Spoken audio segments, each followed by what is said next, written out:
Top quality और consistent performance के लिए सिर्फ सिल्वर पंप नाम याद रखना।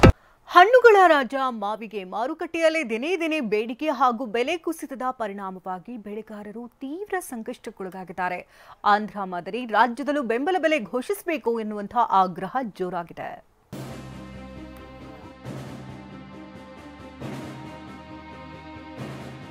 ತೋತಾಪುರಿ, ರಾಜಗಿರಿ, ಮಲ್ಲಿಕ, ಬಾದಾಮಿ, ರಸಪುರಿ, ನೀಲಂ, ದಶೇರಿ, ಸಕ್ಕರೆಗುತ್ತಿ, ನಾನಾ ವೆರೈಟಿ, ಒಂದಕ್ಕಿಂತ ಒಂದು ಸಿಹಿ.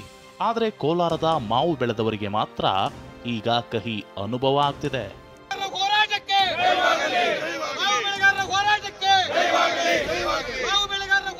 ಜಿಲ್ಲೆಯ 45,565 ಹೆಕ್ಟೇರ್ ಪ್ರದೇಶದಲ್ಲಿ ಸಾವಿರಾರು ರೈತರು ಮಾವು ಬೆಳೆದಿದ್ದಾರೆ.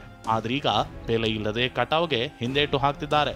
ವಿಶ್ವಪ್ರಸಿದ್ಧ ಶ್ರೀನಿವಾಸಪುರ ಮಾವಿನ ಮಾರುಕಟ್ಟೆಯಲ್ಲಿ ಸತತ 4 ವಾರಗಳಿಂದ ಹಣ್ಣುಗಳ ರಾಜ ಮಾವಿನ ಬೆಲೆ ತೀವ್ರವಾಗಿ ಕುಸಿದಿದೆ. 1 ಟನ್ ಮಾವು 3 ರಿಂದ 4 ಸಾವಿರ ರೂಪಾಯಿಗೆ ಮಾರಾಟವಾಗ್ತಿದೆ. ಹಾಗಾಗಿ ಮಾವಿಗೆ ಬೆಂಬಲ ಬೆಲೆಗೆ ಆಗ್ರಹಿಸಿ ಇವತ್ತು ಶ್ರೀನಿವಾಸಪುರ ತಾಲೂಕು ಬಂದ್ಗೆ ಬೆಳೆಗಾರರು ಕರೆ ಕೊಟ್ಟಿದ್ದಾರೆ. ಮಾವು ಬೆಳೆಗಾರರು, ಮಂಡಿ ಮಾಲೀಕರು, ರೈತ ಸಂಘ ಸೇರಿ ವಿವಿಧ ರಾಜಕೀಯ ಪಕ್ಷಗಳು ಬಂದ್ ಬೆಂಬಲಿಸಿವೆ. ತಾಲೂಕಿನಾದ್ಯಂತ ಎಲ್ಲ ಯಾವುದೇ ವಾಹನ ಸಂಚಾರ ವ್ಯವಸ್ಥೆ ಇರೋದಿಲ್ಲ. ಶಾಲಾ ಕಾಲೇಜುಗಳು ಬಂದಿರುತ್ತೆ, ಎಲ್ಲ ಅಂಗಡಿಗಳು ಮತ್ತು ಹೋಟೆಲ್ ಮುಂಗಟ್ಟುಗಳು ಎಲ್ಲ ಬಂದಿರುತ್ತೆ. ಇವತ್ತು ರೈತರು ಬೀದಿಗೆ ಬರ್ತಾ ಇರ್ತಕ್ಕಂಥ ವಿಷಯ, ಪೊಲೀಸ್ ಇಲಾಖೆಗೆ ಲೆಟ್ರನ್ನು ಕೊಟ್ಟಿದ್ದೀವಿ, ತಹಸೀಲ್ದಾರ್ಗೆ ಲೆಟ್ರನ್ನು ಕೊಟ್ಟಿದ್ದೀವಿ, ಅವರಿಂದ ಅನುಮತಿಯನ್ನು ಸಹ ಪಡೆದಿದ್ದೀವಿ. ಯಾವುದೇ ಅನಾಹುತಗಳಾಗದೆ ಇವತ್ತು ಎಲ್ಲ ತುಂಬ ರೈತರು ಬರ್ತಾ ಇರೋದ್ರಿಂದ ದಯವಿಟ್ಟು ಶಾಂತ ರೀತಿಯಿಂದ ಬಂದ್ ಮಾಡಬೇಕು. ಜಿಲ್ಲೆಯಿಂದ ಆಂಧ್ರಕ್ಕೆ ಹೋಗುವ ಮಾವನ್ನ ಚಿತ್ತೂರು ಪ್ರವೇಶ ಮಾಡದಂತೆ ಅಲ್ಲಿನ ಸ್ಥಳೀಯ ಆಡಳಿತಗಳು ನಾಕಾಬಂದಿ ಮೂಲಕ ತಡೆಯುತ್ತಿವೆ. ಅಲ್ಲದೆ ನೆರೆಯ ಆಂಧ್ರ ಸರ್ಕಾರ ಅಲ್ಲಿನ ರೈತರಿಗೆ ಪ್ರತಿ ಕೆಜಿ ಮಾವಿನ ಹಣ್ಣಿಗೆ 4 ರೂಪಾಯಿ ಬೆಂಬಲ ಬೆಲೆ ಘೋಷಣೆ ಮಾಡಿದೆ. ಆದರೆ ಶ್ರೀನಿವಾಸಪುರ ಬಂದ್ ನಿರ್ಧಾರದ ಬೆನ್ನಲ್ಲೇ ಬೆಂಬಲ ಬೆಲೆ ನೀಡುವಂತೆ ಸರ್ಕಾರಕ್ಕೆ ಜಿಲ್ಲಾಡಳಿತ ಪ್ರಸ್ತಾವನೆ ಸಲ್ಲಿಸಿದೆ. ಹೊರ ರಾಜ್ಯಗಳ ಮಾರುಕಟ್ಟೆಗಳಲ್ಲಿ ಜಿಲ್ಲೆಯ ಮಾವಿಗೆ ಉತ್ತಮ ಬೆಲೆ ಸಿಗ್ತಿದೆ. ಕೋಲಾರದ ಮಾವು ಖರೀದಿಗಾಗಿ ಮಾತುಕತೆಗೆ ನಿಯೋಗ ಕಳಿಸಲಾಗಿದೆ. ಆ ನಿಯೋಗ ವರದಿ ನೀಡಿದ ಮೇಲೆ ಮುಂದಿನ ಕ್ರಮ ಕೈಗೊಳ್ಳಲಾಗುತ್ತೆ.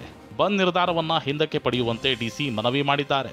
ನಮ್ಮ ಉದ್ದೇಶ ಏನಂದರೆ ಸರ್ಕಾರದ ಪರಿಶೀಲನೆಯ ಹಂತದಲ್ಲಿರೋದ್ರಿಂದ ಪ್ರಸ್ತಾವನೆ ಈ ಹಂತದಲ್ಲಿ ಬಂದ್ ಮಾಡೋದು ಅಷ್ಟು ಸೂಕ್ತವಲ್ಲ ಅಂತ ನನ್ನ ಒಂದು ವೈಯಕ್ತಿಕ ಒಂದು ಅಭಿಪ್ರಾಯ.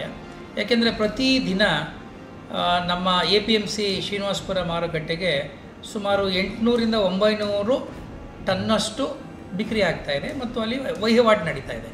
ಒಂದು ದಿನ ಬಂದ್ ಮಾಡೋದ್ರಿಂದ ಕೂಡ ಈಗಾಗಲೇ ಕಷ್ಟದಲ್ಲಿರ್ತಕ್ಕಂಥ ರೈತರಿಗೆ ಮತ್ತಷ್ಟು ಕಷ್ಟ ಆಗುವ ಸಾಧ್ಯತೆಗಳಿರೋದ್ರಿಂದ ನಾನು ನಮ್ಮ ಮಾವು ಬೆಳೆಗಾರರಲ್ಲಿ ಒಂದು ಮನವಿಯನ್ನು ಮಾಡಲಿಕ್ಕೆ ಬಯಸ್ತೇನೆ. ಶ್ರೀನಿವಾಸಪುರದಲ್ಲಿ ಮಾವಿನ ಸುಗ್ಗಿ ಆರಂಭವಾಗಿರೋದು ಗ್ರಾಹಕರಿಗೆ ಖುಷಿ ಇದೆ. ಆದರೆ ಮಾವು ಬೆಳೆಗಾರರು ಸಂಕಷ್ಟದಲ್ಲಿದ್ದಾರೆ.